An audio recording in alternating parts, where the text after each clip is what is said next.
అసలు ఈ ఆటో ఫీల్డ్కి ఎందుకు వచ్చానా అని చెప్పి చాలాసార్లు బాధపడ్డాను. దానికి కారణాలు అనేకం. అసలు ఈ ఆటో ఫీల్డ్కి నాకు ఎటువంటి సంబంధం లేదు. చిన్నప్పటి నుంచి మా నాన్నది బజ్జీల బండి అయినప్పటికీ మా నాన్న ఆ బజ్జీల బండి దగ్గరికి నన్ను రానీయకుండా, నాలాగా వీడు రోడ్డు మీద పని చేసుకోకూడదు, వీడికి ఏదో చిన్న చితకం ఉద్యోగం ఉండాలి, వీడినన్నా కాస్త చదివించాలి అని చెప్పి మా అమ్మ నాన్న ఇద్దరు అనుకొని నన్ను స్కూల్కి పంపించారు. ఫస్ట్ క్లాస్ నుంచి 10th క్లాస్ దాకా ఒకే స్కూల్లో చదివాను. అది గుంటూరులో ఉన్నటువంటి ఓల్డ్ గుంటూరు ఏరియాలో కేవీఆర్ పబ్లిక్ స్కూల్ అని. మా నాన్నకు ఆరోగ్యం బాగోలేక ఇంటర్ మధ్యలో ఆపేసి బజ్జీల బండి దగ్గరికి వచ్చి బజ్జీలు వేయటం మొదలుపెట్టాను. ఆ తర్వాత మా నాన్న నేను ఆ బజ్జీల బండి నడుపుతూ, ఆయన చనిపోయిన తర్వాత బజ్జీల బండి ఆపేసి హోటల్లో రకరకాల పనులు చేస్తూ సెల్ ఫోన్ రిపేరింగ్ నేర్చుకొని 2-3 సార్లు సెల్ పాయింట్లు పెట్టి సాగక తీసేసి ఏం చేయాలో అర్థం కాక హోటల్లో పొట్లాలు కట్టుకుంటూ ఉన్నప్పుడు నాకు ఒక వ్యక్తి కలిసి కొంత డబ్బు నాకు ఇచ్చి, గతంలో నువ్వు సెల్ పాయింట్లు పెట్టి లాస్ అయిపోయావు కదా, మళ్ళీ సెల్ పాయింట్ జోలికి వెళ్ళొద్దు, ఆటో కొనుక్కో, నీకు బాగుంటుంది, ఆటో నీ దగ్గర ఉంటుంది, నీకు పర్సనల్కి యూజ్ అవుతుంది, దాని ద్వారా డబ్బులు కూడా వస్తాయి, చాలామంది ఆటో తోలి సంపాదిస్తున్నారు కదా అని చెప్పి ఆయన నాకు సలహా ఇవ్వటం జరిగింది. ఆ టైంలో నేను ఆ హోటల్ దగ్గర పనిచేస్తూ అక్కడ టిఫిన్ తినడానికి వచ్చే ఆటో డ్రైవర్లని అడిగేవాడిని, అన్న ఆటో తోలితే ఎలా ఉంటుంది, లాభం వస్తుందా, గిట్టుబాటు అయిద్దా, ఫ్యామిలీ రన్ అయిద్దా అంటే కొంతమంది అసలు ఈ ఆటో ఫీల్డ్ వేస్ట్, దేనికి పనికిరాదు, లేనిపోయిన అలవాట్లన్నీ అవుతాయి, అసలు ఆటో ఫీల్డ్ జోలికి రావద్దని చెప్పి కొంతమంది సలహా ఇచ్చారు. మరికొంతమంది ఏమో ఆ మాటలు నేను నమ్మొద్దు తమ్ముడు, ఆటో ఫీల్డ్ బాగానే ఉంటుంది, రోజుకి 1000 రూపాయలు ఎక్కడికి పోవు, హ్యాపీగా ఫ్యామిలీ రన్ అయిపోతుంది, నువ్వు కొనాలనుకుంటే హ్యాపీగా కొనుక్కో అని చెప్పి ఇంకొంతమంది సలహా ఇవ్వటం జరిగింది. ఇలా 2 రకాలుగా చెప్పారు. ఏం చేయాలో అర్థం కాలే. నాకు అసలు ఆటో ఏంటి, ఆటో నడపటం కూడా నాకు రాదు. కానీ వేరే ఆయన డబ్బులు ఇస్తానన్నాడు, ఆటో కొనుక్కోమని ఛాన్స్ ఇచ్చాడు, ఏం చేయాలి అని చెప్పి ఇంకా నాకు తెలిసినటువంటి ఫ్రెండ్కి చెప్పాను, అరే ఇలా ఆటో కొనాలనుకుంటానంటే వాడెళ్ళి ఇంకొక ఆటో తోలే వ్యక్తికి చెప్తే ఇక హడావుడిగా ఒక చోట ఆటో ఉందని చెప్పి ఆ ఫైనాన్స్ ఆఫీసుల దగ్గరికి వెళ్ళి 2014 మోడలు ఆటో ఒకటి తీసుకున్నాం. 1,25,000 పెట్టి అప్పుడు ఆ ఆటో నెట్ క్యాష్ పెట్టి కొనటం జరిగింది. ఆ డబ్బులన్నీ వేరే వ్యక్తి ఇచ్చాడు. ఆ 1,25,000 పెట్టి ఆటో కొన్న తర్వాత 2వ రోజే దాన్ని ఇంజన్ ఇప్పదీసేటువంటి పరిస్థితి. నా ఫ్రెండ్కి ఏమీ తెలియదు, నా ఫ్రెండ్ ఎవరినైతే తీసుకొని వచ్చాడో అతనికి ఏమీ తెలియదు. జస్ట్ ఆటో స్టార్ట్ చేశారు, పోయాం అంతే, అది నడుస్తుంది అంతే. తర్వాత రోజు చూస్తే ఇంజన్లో దమ్ము లేదు. ఆ దెబ్బతో ఏం చేయాలో అర్థం కాక అప్పటికప్పుడు 10,000 రూపాయలు వదిలిని. ఇంకా ఆ క్షణం నుంచి దాదాపు ఆ 2014 ఆటో నా దగ్గర 1 సంవత్సరం పాటు ఉండుంటుంది.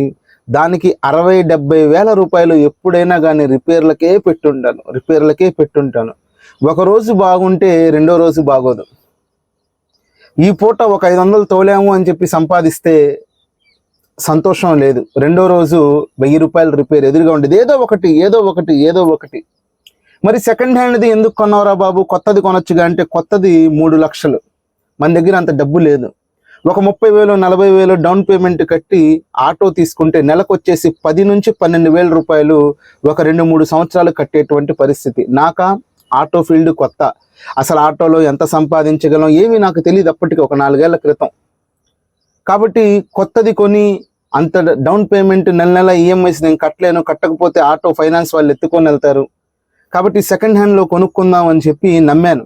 నేను ఎవరినైతే తీసుకొని వెళ్ళానో వాళ్ళు నాకు సరైనటువంటి ఆటో ఇప్పించలేదు. దాని మూలంగా చాలా నష్టపోయాను. ఆ ఆటో చివరికి ఆ రిపేర్లకు తట్టుకోలేక లాస్కి అమ్ముకొని ఆ అమ్ముకున్న డబ్బులతో ఏదన్నా వ్యాపారం చేద్దాము అని అనుకున్నాను. ఏం చేయాలో అర్థమయ్యే లోపే ఉన్న డబ్బులు కాస్త ఇంటెద్దలని, కరెంటు బిల్లని, తిండికని అయిపోయాయి. ఒకళ్ళని నమ్మి కొంత డబ్బు ఇస్తే ఆ డబ్బు ఇప్పటికీ నాకు వెనక్కి తిరిగి రాలేదు. ఏది ఏమైనప్పటికీ ఏం చేయాలో అర్థం కానటువంటి పరిస్థితి. ఆలోచించి కొంత బంగారం అంటే నాది కాదు, అది ఎవరో ఇప్పుడు చెప్పకూడదు, సమయం వచ్చినప్పుడు చెప్తాను. ఆ బంగారం తాకట్టు పెడితే ఒక 30,000 రూపాయలు వస్తే ఆ 30,000 రూపాయలతో వెళ్ళి, ఇదిగోండి మళ్ళీ ఇక్కడ కనిపిస్తున్నటువంటి ఆటో ఉంది కదా, ఇది 2015 మోడల్.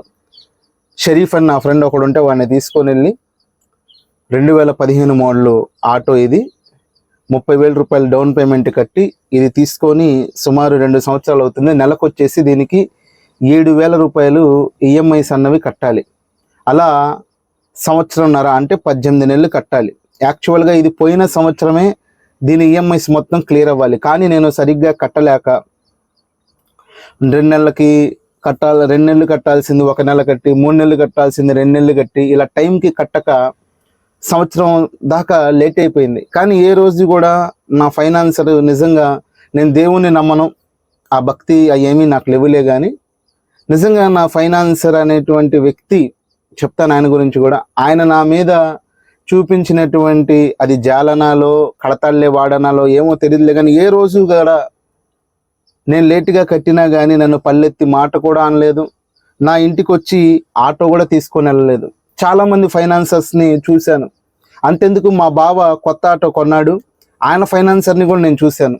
ఒక్కరోజు 2-3 రోజులు డేట్ లోపు కట్టేయాలి. ఫర్ సపోజ్ 10వ తారీఖు కట్టాలంటే ఒక 12-13వ తారీఖు దాకా ఆగుతారు. ఆ తర్వాత వచ్చేస్తారు మనుషులు, ఆటో తీసుకొని వెళ్ళిపోతారు. ఇంకా ఏదున్నా కానీ ఆ ఫైనాన్స్ ఆఫీస్లో మాట్లాడుకోవటమే. వాళ్ళు ఆటో తీసుకొని వెళ్ళినందుకు వాళ్ళకు 300-500 వాళ్ళకి ఛార్జెస్ ఇవ్వాలి. ఆ తర్వాత అక్కడ కట్టాల్సినటువంటి అమౌంట్ కట్టి ఆ తర్వాత మన ఆటోని మళ్ళీ మనం తీసుకొని వచ్చేటువంటి పరిస్థితి. కానీ ఏ రోజు కూడా నా ఫైనాన్సరు నాకు ఫోన్ చేసి, ఏంది నువ్వు ఇంకా కట్టలేదు అది ఇది అని చెప్పి ఇష్టం వచ్చినట్టు మాట్లాడటం కానీ, లేకపోతే నువ్వు కట్టకపోతే ఆటో తీసుకొని వెళ్తానని చెప్పటం కానీ, లేకపోతే ఇంటి దాకా వచ్చి ఆటో తీసుకొని వెళ్ళటం కానీ ఏది కూడా జరగలేదు. ఇంకా అలా మెల్లిగా అక్కడ రోజువారీలు తీసుకొని, ఇక్కడ బాకీలు చేసి, బాడిగలు ఉండి, లేక దీనికి రిపేర్లు రాలేదా అంటే సెకండ్ హ్యాండ్ ఆటో ఏది కొన్నా రిపేర్లు వస్తాయి. కాకపోతే ఆ రిపేర్లు అన్నీ కూడా నీకు ఒకేసారి కనిపించవు. నువ్వు నడుపుతూ ఉన్నప్పుడు ఒక్కొక్కటి బయటపడతాయి. అయితే ఆ 2014 ఆటోతో పోల్చుకుంటే ఇది కాస్త బెటర్ అనే చెప్పాలి. దీనికి రిపేర్లు లేవా అంటే వస్తాయి. కాకపోతే నా పరిస్థితి ఎలాంటిదంటే, అది రిపేర్ వచ్చినప్పుడు వెంటనే చేపిస్తే ఇంకో రిపేర్ రాకుండా ఉంటుంది. ఫర్ సపోజ్ ఇప్పుడు ఇంజన్ దగ్గర ఏదన్నా బోల్ట్ ఊడింది, ఆ బోల్ట్ ఎంత అవుతుంది చేపిస్తే 100-200 అవుద్ది అనుకుందాం, ఒక 300 అయిద్ది అనుకుందాం. అది చేపించొచ్చులే మన దగ్గర డబ్బులు లేవు కదా అని చెప్పి మన ఆర్థిక పరిస్థితిని బట్టి మనం నెగ్లెక్ట్ చేస్తాం. దాని ద్వారా ఏమైందంటే ఆ పక్కన ఉన్నటువంటి ఇంకొక పార్ట్ కూడా డ్యామేజ్ అవుతుంది. దీని మూలంగా డబల్ రిపేర్లు వస్తాయి. రిపేర్లు వచ్చినప్పుడు వెంటనే ఆ రిపేర్ని మనం క్లియర్ చేస్తే దాని మూలంగా వేరే ఇంపాక్ట్ జరగకుండా, వేరే పార్ట్ డ్యామేజ్ అవ్వకుండా ఉంటుంది. ఏదైతే ఇంకా 18 నెలలది ఇంకా 1 నెల ఆగుంది. మొన్న మా ఫైనాన్సర్ కొద్ది నెలల క్రితం కనిపించి 1 నెల కట్టాలి, ఇంకా కట్టలేదు, మరి చాలా లేట్ అయిపోయింది, లేటు అయినందుకు మరి వడ్డీ కూడా ఇవ్వాల్సి వస్తుంది అన్నారు. మరి ఆ వడ్డీ ఎంత అవుతుందో, ఆ అసలు మొత్తం కలిపి 1 నెల 7,000 రూపాయలు కిస్తీ కట్టాలి, అంటే ఈఎంఐ కట్టాలి. మరి ఆ వడ్డీ అదేంటో తెలియదు. బండికి బ్రేక్ కూడా అయిపోయింది. ఏం చేయాలో అర్థం కానటువంటి పరిస్థితి. బాడిగలంటే గిరాకీలు లేవు, చాలా కష్టం అయిపోతుంది. రోజుకి ఒక 500-600 రావటం కూడా మహా కష్టం అయిపోతుంది. మొన్నటి దాకా మరి 4-5 నెలల క్రితం దాకా కూడా మరీ ఇంత ఘోరంగా అయితే లేదు పరిస్థితి. రోజుకు ఒక 800-1000 రూపాయలు వచ్చేటువంటి పరిస్థితి. కానీ ప్రస్తుతం పరిస్థితి మరి నా ఒక్కడికే అలాగో, లేకపోతే ఆటో డ్రైవర్లందరికీ అలాగో నాకైతే తెలియనటువంటి పరిస్థితి. ఇదివరకు ర్యాపిడోలో అయినా కానీ ఉదయం పూట ఆర్డర్స్ బాగా మోగేవి. కాలేజెస్కి వెళ్ళేటువంటి వాళ్ళు, హాస్పిటల్స్కి వెళ్ళేటువంటి వాళ్ళు బాగా ఉండేది. కానీ అసలు 10 దాకా కూడా ఎటువంటి ఆర్డర్స్ అన్నవి రావటం లేదు. ఆ 10 తర్వాత కూడా స్లోగా ఇచ్చేదే చాలా తక్కువైనా కానీ తోలదాము అనుకుంటే అది కూడా లేనటువంటి పరిస్థితి. ఆల్టర్నేటివ్ ఏమన్నా వెతుకుదామనే ఆ గుంటూరు జహాపనా కిచెన్ అన్నది స్టార్ట్ చేశాను, కానీ అది చేయలేకపోయాను. ఆరోగ్య పరిస్థితి రీత్యా ఆరోగ్యం బాగుండటం లేదు. టిఫిన్ వ్యాపారం అంటేనే చాలా చాకిరి, ఏం చేయాలో అర్థం కానటువంటి పరిస్థితి. ఏదో ఇంట్లో మా ఆవిడ నాకు సహాయంగా టైలరింగ్ చేస్తూ, ఆమె కూడా కొద్దిగా మొత్తంలో సంపాదిస్తూ, నాకు సంపాదించిన ప్రతి రూపాయి నాకు ఇస్తూ హెల్ప్ చేస్తూ ఉండబట్టి ఆ అప్పులు బాకీలు ఆగకుండా ఈరోజుది రేపటిది ఎల్లుందో అలా తీర్చుకుంటూ వస్తున్నాను. నేను వేరే ఆల్టర్నేట్ ఏదో వెతకాలి, ప్రమోషన్స్ బాగా చేద్దాము అంటే ప్రమోషన్స్ చేస్తే బాగానే ఉంటుంది, కాకపోతే మన దగ్గర సరైనటువంటి మొబైల్ లేదు. ఇప్పుడు నేను ఏదైతే మాట్లాడుతున్నానో మొబైల్ గతంలో కూడా చెప్పాను, ఇది బాగా రిపేర్ ఉంది, కరెక్ట్గా మనం వీడియో తీసే టైంకి హ్యాంగ్ అయిపోతుంది. ఇది ర్యాపిడో ఆ లొకేషన్ చూస్తాం కోసం ఆటో స్టాండ్ మీద పెట్టి పెట్టి పెట్టి డైరెక్ట్గా దాని మీద సన్లైట్ పడి ఓవర్ హీట్ అయిపోతూ హ్యాంగ్ అయిపోతుంది. నా దగ్గర ఉన్నది ఒకటే మొబైల్, ఆ మొబైల్తోనే వీడియో తీయాలి, ఎడిటింగ్ చేయాలి, థంబ్నెయిల్స్ చేయాలి, అప్లోడ్ చేయాలి, షేర్ చేయాలి, అన్నీ కూడా అదే మొబైల్తో. ఇప్పుడు మీరు ఏదైతే మాట్లాడుతున్నారో అది ఇప్పుడు అది రికార్డ్ అవుతుందో, వాయిస్ సరిగ్గా వస్తుందో లేదో ఆ ఎడిట్ చేసేటప్పుడే నాకు తెలుస్తుంది తప్ప తర్వాత తెలియదు. ఇదంతా నేను ఎందుకు చెప్తున్నానంటే, ఆటో ఫీల్డ్కి ఎవరైనా కొత్తగా రావాలనుకుంటే రావద్దని నేను చెప్తాను. మీ దగ్గర ఆటో కొనుక్కునేటువంటి డబ్బులుంటే మంచిగా ఏదైనా వ్యాపారం పెట్టుకోండి. ఇది ఆటోలు అమ్మేటువంటి వాళ్ళ గురించో లేకపోతే డ్రైవర్ల గురించో తప్పుగా చెప్పడం కాదు, ఎందుకంటే ప్రస్తుతం మార్కెట్ లేదు. గుంటూరులో ఆటోలు విపరీతంగా అయిపోయాయి. ఎక్కే కస్టమరు ఒక్కళ్ళుంటే ప్యాసింజర్, ఆటో వాళ్ళు 10 మంది ఉన్నారు. మరి ఒక్క ప్యాసింజర్ ఒక్క ఆటోనే ఎక్కగలుగుతాడు, మరి మిగతా 9 ఆటోలు ఖాళీగా ఉంటాయి. స్టాండ్స్ దగ్గర ఉన్నటువంటి వాళ్ళు కూడా ఖాళీగా ఈగలు తోలుకుంటున్నారు. ఇంకా ఎవరికో స్కూల్ పిల్లలుండి డైలీ బాడుగులుండి, మార్కెట్ బాడిగలని, స్కూల్ పిల్లల బాడిగలని, ఇలా పాత వాళ్ళకి డైలీ ప్యాసింజర్స్ ఉన్నటువంటి వాళ్ళు గట్టి నవ్వగలుగుతున్నారు.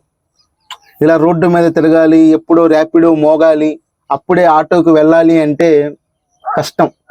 సెకండ్ హ్యాండ్ ఆటో కొన్నా కష్టం. సెకండ్ హ్యాండ్ ఆటో కొని ఆ రిపేర్లు మీరు తట్టుకోలేరు. మెకానికల్ చుట్టూరు తిరగాలి, స్పేర్ పార్ట్ల వాళ్ళ చుట్టూరు తిరగాలి, డబ్బులు లేకపోతే వడ్డీల వాళ్ళ చుట్టూరు నాలాగా తిరగాలి. మళ్ళీ రిపేర్ చేయించుకున్న తర్వాత ఆ తెచ్చుకున్నటువంటి బాకీ కట్టుకోవాలి, ఇటు ఈఎంఐస్ కట్టుకోవాలి.